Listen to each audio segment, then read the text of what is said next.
అందరికీ నమస్కారం. ఈరోజు మనం అందరం వడదెబ్బ తగలకుండా తీసుకోవాల్సినటువంటి చిన్నపాటి జాగ్రత్తల గురించి తెలుసుకుందాం.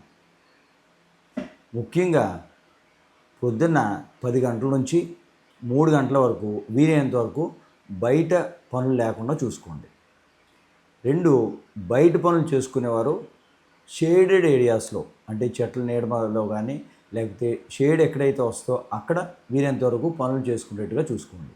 దానివలన ఇంచుమించుగా 10 డిగ్రీల వరకు కూడా ఉష్ణోగ్రత తీవ్రత మన శరీరానికి తగ్గించవచ్చు.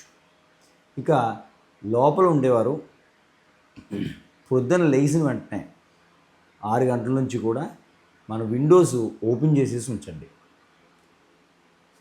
పొద్దున్న 9, 10 అయ్యేటప్పుడు 9 గంటలకల్లా కూడా క్లోజ్ చేసేసి విండోస్ కర్టెన్ చేసేయడం వల్ల లోపల ఉష్ణోగ్రతలను కొంచెం మనం చల్లగా ఉంచేటట్టుగా చూసుకోవచ్చు. ఇక 2, అందరం కూడా వీలైనంత వరకు చన్నీళ్ళతో స్నానం చేయడం వల్ల కొంతవరకు శరీరానికి మనకు ఉష్ణోగ్రత తీవ్రత తగ్గుతుంది. ఇక 3, ఏసీ విరివిగా వాడేవారు ఏసీ టెంపరేచర్ 27 డిగ్రీల దగ్గర పెట్టుకొని మనం ఫ్యాన్ వాడుతూ ఉంటే దానివల్ల ఒక 2-3 డిగ్రీలు ఇంకా తగ్గుతుంది. సో దానివల్ల మనం చాలా టైము ఏసీ వాడినా కూడా పెద్ద ఇబ్బందిగా అనిపించదు. ఇక నీటి విషయానికి వస్తే రోజుకి ఇంచుమించుగా 2 నుంచి 3 లీటర్ల వరకు మన శరీర అవసరాలకు తగ్గట్టుగా వాటర్ తీసుకునే విధంగా చూసుకోవాలి.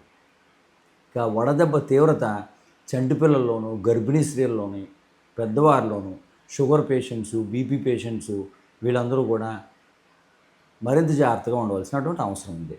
ముఖ్యంగా చంటిపిల్లల్ని మనం చూసుకునేటప్పుడు ఈ క్లాత్ చుట్టేసి ట్రాలీస్ మీద అది ఉంచుతూ ఉంటాం.